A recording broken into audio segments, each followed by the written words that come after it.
Welcome to the World History 1 lecture series. At the end of each slide there will be a 10-second delay.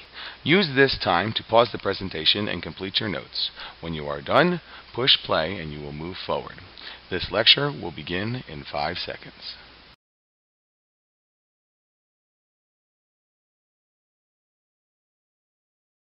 Welcome to World History 1 Lecture 9.3 on Instability in Feudal Society, and today we're going to talk about the concept of a failed state. Well, what is a failed state? There's a pretty straightforward definition. It's a country whose political or economic system has become so weak that the government is no longer in control. We have several examples of this in the world today. Let's talk about places like Somalia, where warlords control the country, not the government. Or the Congo, where 30 years of fighting have made it so bad that the entire population lives in abject poverty. Then there's Libya. Libya is a state of lawlessness and disorder. When Muammar Gaddafi, the former leader, was assassinated, the government tried to take control, but all of these other people said, "We're taking control as well." Nobody knows who runs that country. And finally we have Iraq and Syria. These are two countries that are trying to run their territories, but the Islamic State, or ISIS, is trying to form its own nation in these two countries. Failed states can even include places where the government is functioning, like North Korea. This government is so bad that it's obvious they don't care about their people. They are there to get whatever they can out of the country. These are modern examples of a failed state, but we can go back in history and we can find failed states all over the place. And a lot of these failed states are found in the medieval era. So with that said, let's go to the next slide.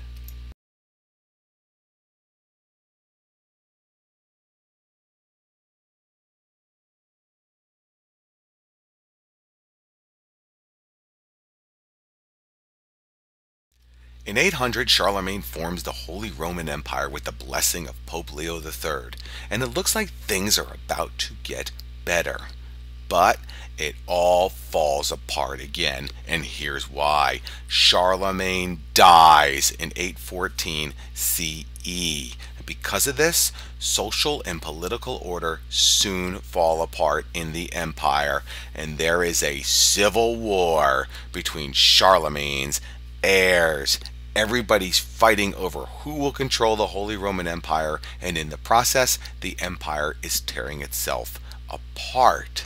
So, everybody eventually agrees to end the civil war by signing the Treaty of Verdun. This is in 843 CE, which divided Charlemagne's empire into parts. Charlemagne's heirs, they look at a map, they take the empire, and they split it up. This is a problem. Europe once again falls back into a period of national weakness. If you're a citizen, you're saying, not sure if the world is falling apart or just watching too much news. Well, you're not watching too much news if you're in this part of history. The world is once again falling apart. Go to the next slide.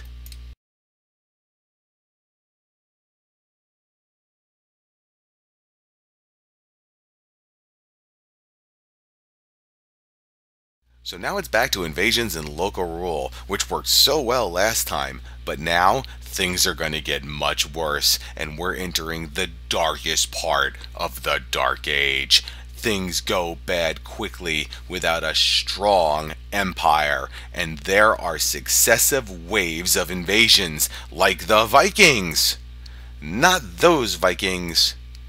Now these are Vikings. Vikings are from Scandinavia, and they go into Russia, England, Normandy, and Iceland from 700 to 1100 CE. We also have Magyars. They're from Central Asia, and they come into Hungary around 893 CE. And we have Muslims from Northern Africa into Spain. That's happening from 711 to 1492 CE. Here's the difference. Some of these invaders are ruthless.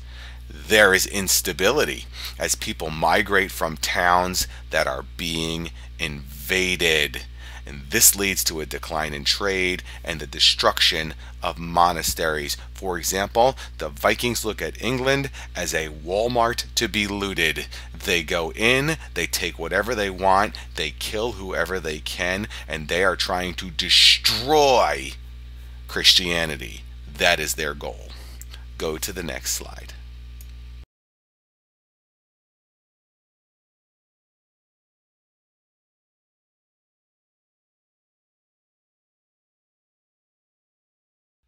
Like people in the failed states we see today, citizens in the crumbling Holy Roman Empire are in deep trouble. Many of the things that they take for granted have quickly slipped away. Instead, many problems arise in the failed state. There is a power vacuum, lack of power without any regional or national control. What does that mean? It means anybody can roll into your town and take over at any time. And because of this, people are not secure as their villages are pillaged and burned. There is no safe place for the average citizen to live in Western Europe. It gets so bad that people cannot get the basic necessities of life like food, a place to live, a job, and protection. But average citizens are not the only ones in trouble. Landowners, the rich, cannot trade, but they can support a small population on their estates or farms. So, here we have two groups of people who can no longer rely on the state to give them what they need. Instead, they're going to have to work together. So, landowners and displaced people make a deal that forms the basis of the feudal system to overcome these problems. Go to the next slide.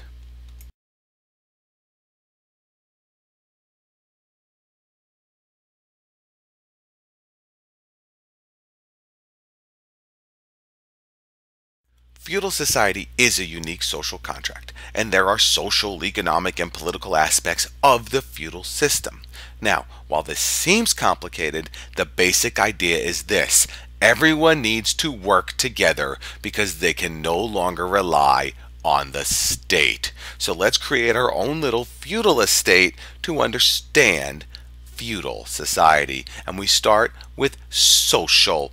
This is a system of obligations or contracts between a manor lord, who's the landowner, and the protected serfs, who are farmers, where land is exchanged for protection. It looks like this: the manor lord is in charge, and the serfs work land in exchange for food and shelter, and this deal lasts for life. You work for me for life, I'll protect you for life. But we need some middle management between the manor lord and the serfs to make this work. So now we have economic. The lord grants land, these are known as a fief, to vassals. They are the land managers. And knights, they are the manor protectors. So it looks just like this. The manor lord is in charge. He has the vassals who own the fiefs that he gave them. The knights protect the fiefs, and they also protect the serfs who work the land in exchange for food and shelter. Then it goes the other way. The knights collect from the serfs and fight for the lord. The knights are tax collectors. The vassals give the lord what he wants, and they keep the rest, and the manor lord stays in charge. The manor is now self-sufficient, leading to manoralism. Servants are dependent on the protection and services of the lord. Finally, we have political. There is a rigid class structure: the lord and his family, vassals and knights, and serfs. If you enter onto a feudal estate as a serf, you're never going to leave, and you're always going to be a serf. That's it for this lecture, and I look forward to seeing you in class.